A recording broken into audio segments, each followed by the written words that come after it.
नमस्कार, आप देख रहे हैं हमारा खास बुलेटिन प्रणाम देवभूमि। आपके साथ मैं हूं ऋतु तिवारी पोखरियाल। बुलेटिन की शुरुआत करेंगे सीएम पुष्कर सिंह धामी का आज क्या कुछ कार्यक्रम रहने वाला है वो आपको बता देते हैं। सुबह 11 बजे एसडीजी हस्ताक्षर अभियान होगा, जिसमें सतत विकास लक्ष्यों की 7वीं वर्षगांठ पर विमोचन। तो 11:15 पर आयुष विभाग की समीक्षा बैठक। शाम 5 बजे से शासकीय कार्य करेंगे सीएम पुष्कर सिंह धामी। सतत विकास लक्ष्यों की 7वीं वर्षगांठ का विमोचन करेंगे।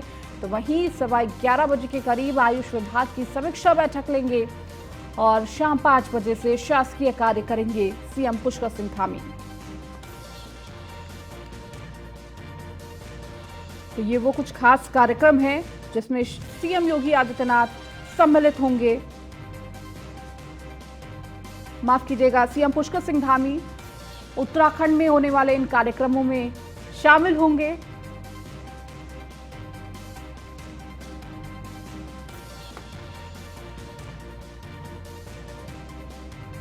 तो शाम 5 बजे से शासकीय कार्य करेंगे सीएम धामी।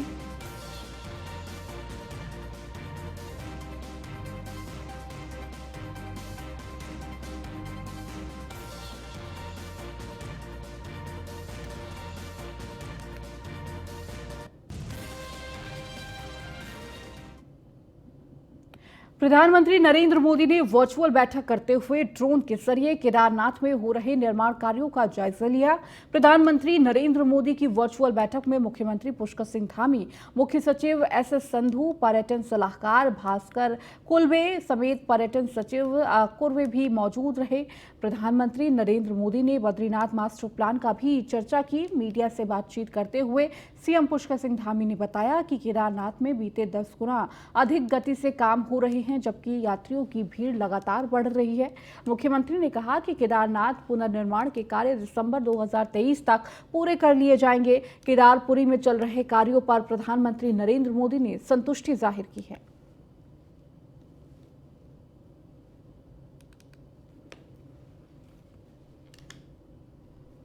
प्रधानमंत्री जी समय समय पर केदारनाथ जी का तो पहले से ही जो है वो चाहे वर्चुअल हो चाहे ड्रोन के माध्यम से लगातार उसकी समीक्षा करते रहते हैं। और आज केदारनाथ जी के साथ साथ बद्रीनाथ का जो मास्टर प्लान पर काम हो रहा है, उस मास्टर प्लान पर भी चर्चा हुई। और हम लोगों ने यहाँ से चूँकि जो समय सीमा तय की गई है उसमें तेज़ी से काम हो रहा है। श्रद्धालुओं की संख्या बढ़ने के कारण से जो काम करने में एक चुनौती बन गई थी कि ज़्यादा भीड़ होने के कारण से कार्य प्रभावित न हो, लेकिन इस बार कार्य प्रभावित नहीं हुआ है। इस बार गत वर्षों की तुलना में 10 गुना ज़्यादा काम हुआ है और लगातार बर्फ़ के समय में भी काम कर रहे हैं। और जो इसका हम लोगों ने लक्ष्य लिया है कि दिसंबर 2023 तक संपूर्ण कार्य पूरे कर लिए जाएं, हम उस दिशा में स्टेप बाय स्टेप आगे बढ़ रहे हैं। मुख्यमंत्री पुष्कर सिंह धामी का कहना है कि यूकेएसएससी पेपर लीक मामले में कोई भी आरोपी बख्शा नहीं जाएगा। साल 2015-16 से ही अलग अलग माध्यमों से नकल की शिकायतें मिल रही थी। राज्य सरकार ने यह तय किया है कि यूकेएसएससी में किसी भी प्रकार की गड़बड़ बर्दाश्त नहीं की जाएगी।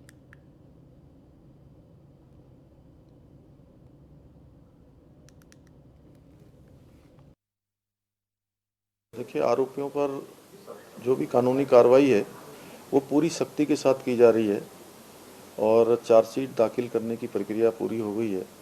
और जो जांच की कार्रवाई है वो लगातार गतिमान है। वो मैंने पहले ही कहा है कि जब तक चूँकि इस जांच में अंतिम व्यक्ति नहीं पकड़ा जाएगा तब तक ये जांच चलेगी। 2014-15 से लेकर लगातार उसमें घपले, घोटाले और प्रश्न पत्र आउट होना, नकल कराना, पेन ड्राइव पर नकल होना, ये सब काम चलता रहा है। और जब अभी इधर कुछ छात्रों ने, कुछ बेरोजगार के छात्रों ने मुझे जैसे ही अवगत कराया तो हमने कुछ मतलब ये प्रयास किया है कि जो लंबे समय से चल रहा है उसको रुकना चाहिए, और वो रुका है। अभी तक 41 लोगों की गिरफ्तारियां इसमें हो चुकी हैं और जब तक अंतिम व्यक्ति नहीं पकड़ा जाएगा तब तक जांच चलेगी। देखिए, आरोपियों पर जो भी दिल्ली में केंद्रीय गृह मंत्री अमित शाह से हुई मुलाकात पर मुख्यमंत्री पुष्कर सिंह धामी ने कहा कि केंद्रीय गृह मंत्री से राज्य में आई आपदा व पुलिस माइनराइजेशन का चर्चा की गई। पुलिस के नए भवन निर्माण में भी केंद्र सरकार मदद करेगी। मुख्यमंत्री ने कहा कि उन्होंने केंद्रीय गृह मंत्री से उत्तराखंड में आपदा शोध केंद्र निर्माण करने की भी मांग की है। मुख्यमंत्री ने कैबिनेट में फेरबदल या विस्तार जैसी कोई भी बात अमित शाह के साथ होने की चर्चा से इनकार किया है। मुख्यमंत्री ने कहा कि इस विषय पर कोई भी बातचीत नहीं हुई है।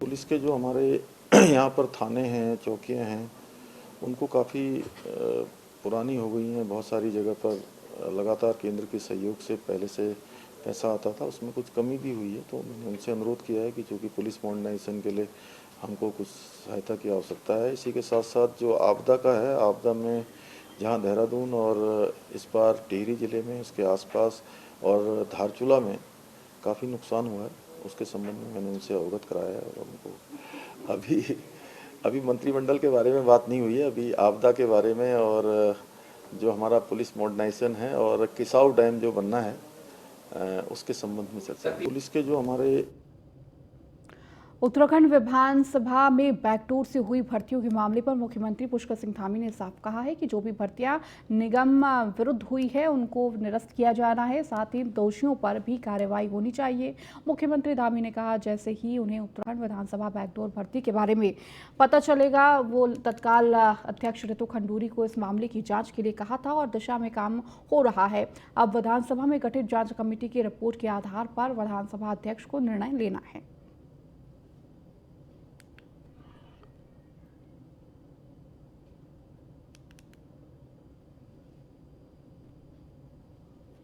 चूँकि जैसे ही ये मालूम चला कि विधानसभा की भर्तियों में कुछ गड़बड़ियाँ हुई हैं, जैसे ही प्रकरण सामने आया तो हमने तत्काल विधानसभा अध्यक्ष जी से अनुरोध किया कि आप इस पर जांच करवाइए और जांच करवाने के बाद दोषी जो पाए जाते हैं या जो गलत नियुक्तियाँ हैं अवैध तरीके से हुई हैं उन सबको निरस्त किया जाना चाहिए। मैं तो अपना मंतव्य पहले उनको दे चुका हूँ और इस दिशा में काम भी हो रहा है। उसमें चूँकि जैसे ही ये मालूम चला कि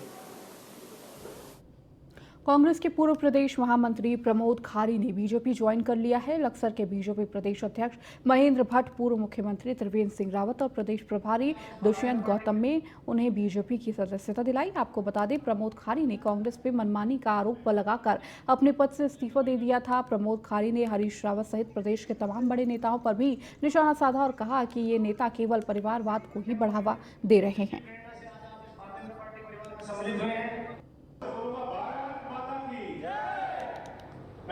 चाहिए इधर तक इलेंद्र भाई का भी।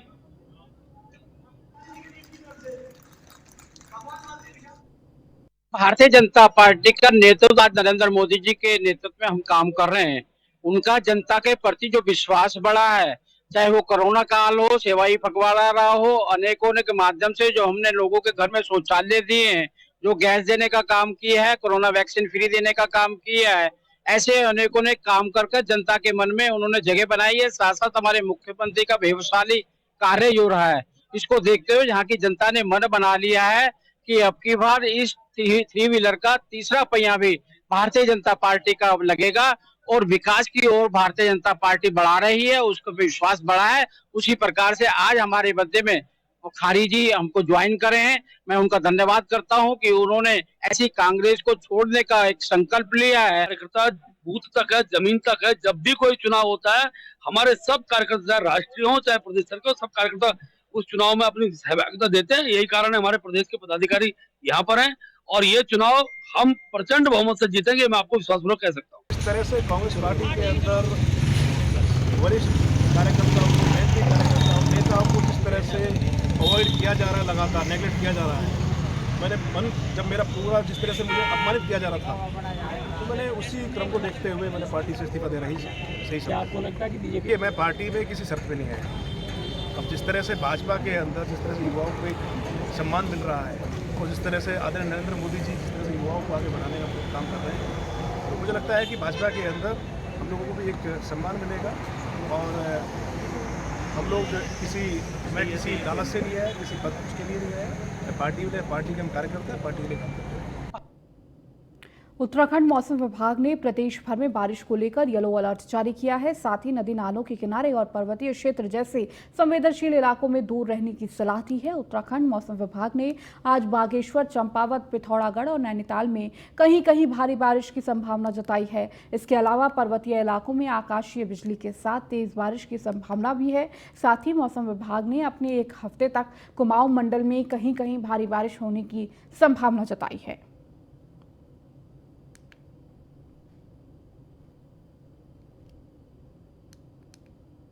मैं विक्रम सिंह, निदेशक मौसम केंद्र देहरादून से। उत्तराखंड के लिए मौसम की बात करें, आज 21 तारीख सितंबर की हो गई है।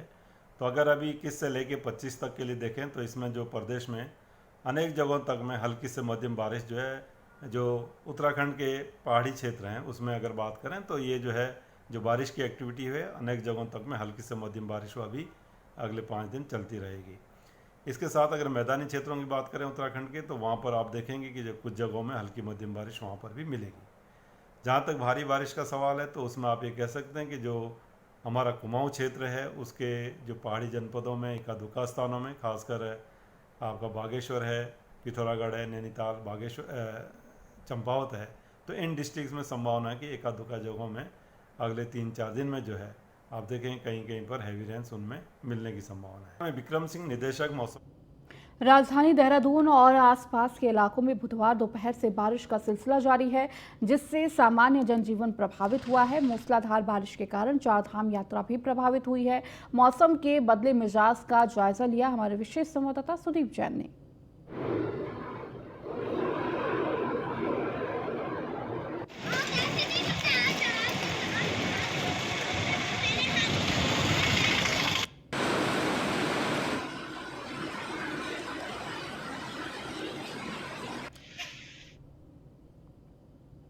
बुधवार को लगातार हो रही बारिश से राजधानी के चंद्रबंदी चायोला क्षेत्र की सड़कें नदियों में तब्दील हो गई। ये तस्वीरें राजधानी देहरादून के चंद्रबनी चायोला की है, जहां पर आप तस्वीरों में साफ देख सकते हैं कि पानी किस कदर सड़कों पर बह रहा है, मानो यह सड़कें नहीं बल्कि समंदर हो। सभी मौसम विभाग ने कुछ दिनों इस बारिश से राहत की कोई गुंजाइश नहीं जताई है, जिससे आने वाले दिनों को लेकर लोगों में डर का माहौल बना हुआ है।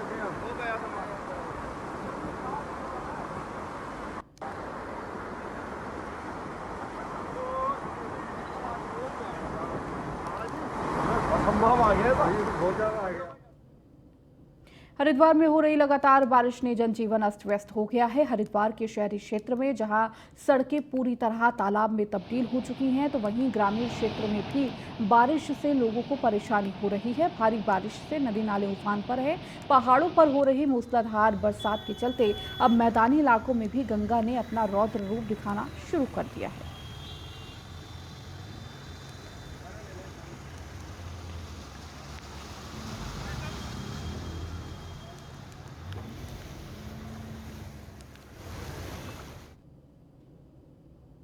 गंगा घाटी में भारी वर्षा के कारण बुधवार रात को गंगोत्री राष्ट्रीय राजमार्ग हेलगुगाड़ के बीच अवरुद्ध हो गया। लगातार पहाड़ी से पत्थर गिरने के कारण राजमार्ग को सुचारू करने का कार्य शुरू नहीं हो पाया है। मार्ग अवरुद्ध होने के कारण सूनगर व गंगनानी में करीब 1,500 तीर्थयात्री फंसे हुए हैं। वहीं प्रशासन ने भारी वर्षा के बीच तीर्थयात्रियों को सुरक्षित स्थानों पर रोकने का दावा किया।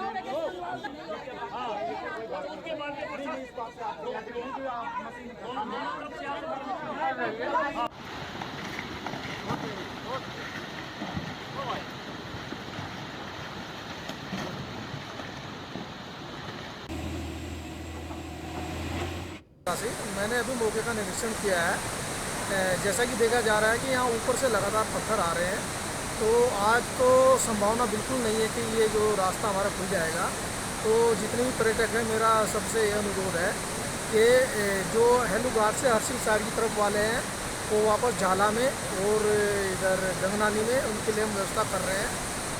और इधर जो भटवाड़ी की तरफ के पर्यटक हैं वो भी कृपया अपनी इधर ही कहीं व्यवस्था रुक जाएं, क्योंकि रास्ते की जो खुलने की संभावना हो कल तक ही हम खोल पाएंगे इस प्रकार से। मैंने अभी मौके का निरीक्षण किया है।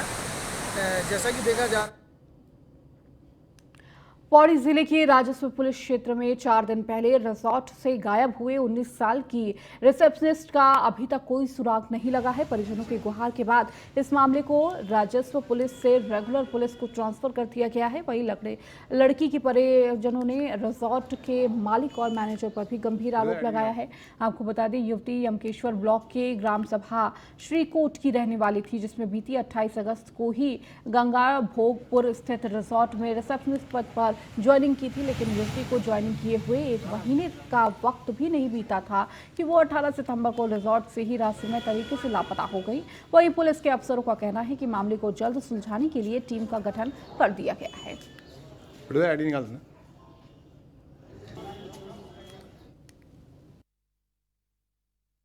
देखिए, अभी तक कुछ पता नहीं चला मेरी बेटी का। मेरे आपसे प्रार्थना है कि जल्दी से जल्दी मेरी बेटी मेरे पास सुरक्षित होनी चाहिए।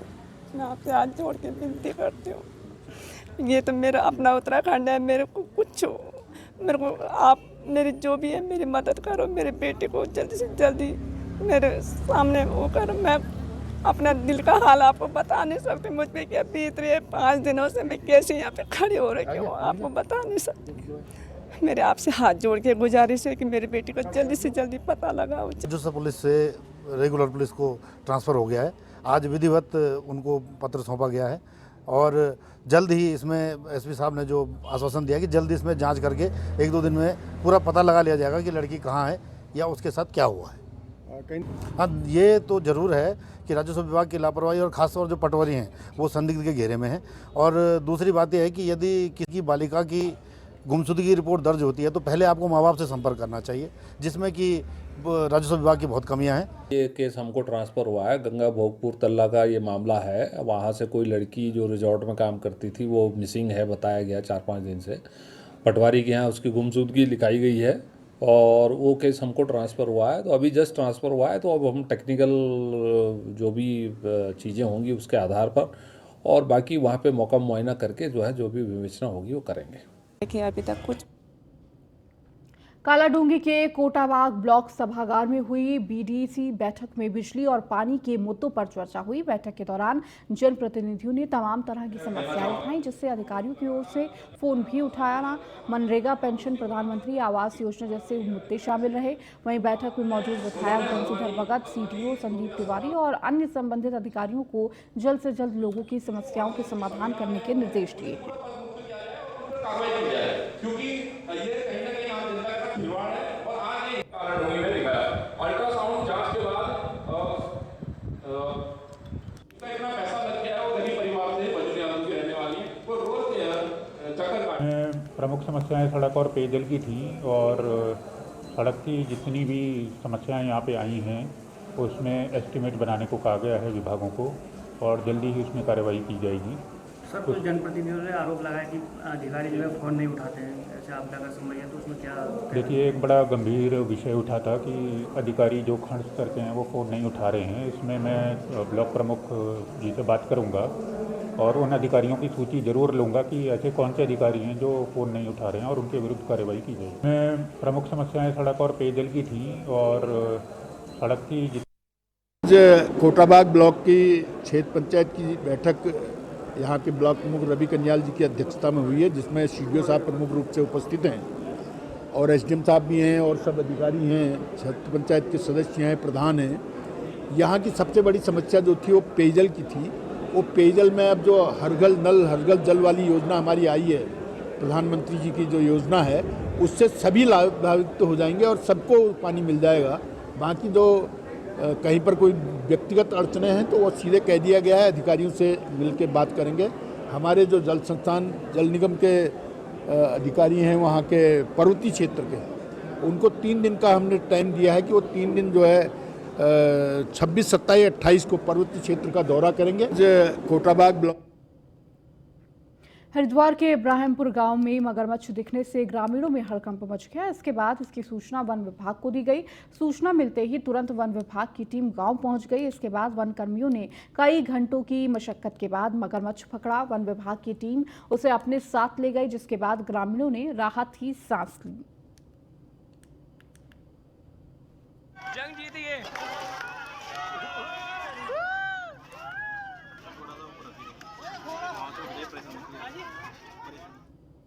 कोटद्वार विधानसभा क्षेत्र के अंतर्गत गतिमान विकास कार्यों की प्रगति और प्रस्तावित योजनाओं की कार्यवाही सहित जनता से संबंधित महत्वपूर्ण विषयों को लेकर उत्तराखंड विधानसभा अध्यक्ष ऋतु खंडूड़ी भूषण ने जनपद स्तरीय और समस्त विभाग के अधिकारियों संग समीक्षा बैठक की और इसी दौरान विधानसभा अध्यक्ष ने जनहित की विकास परियोजनाओं में हो रही लेट लतीफी को लेकर कड़ी नाराजगी जताते हुए विभागीय अधिकारियों को जमकर फटकार भी लगाई।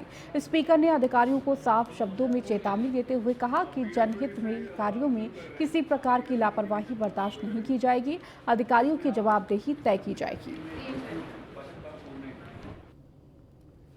डिपार्टमेंट्स का, चाहे वो पीडब्ल्यूडी हो, जल संस्थान हो, कृषि हो, हॉर्टिकल्चर हो, सारे वेटनरी हो, उनका रिव्यू किया और जो भी समस्याएं पिछले 2-3 महीने में, क्योंकि ये बैठक एक बार पहले भी मैं कर चुकी हूँ। चलिए, इस बुलेटिन में फिलहाल इतना ही। बने रहिए न्यूज़ 1 इंडिया के साथ।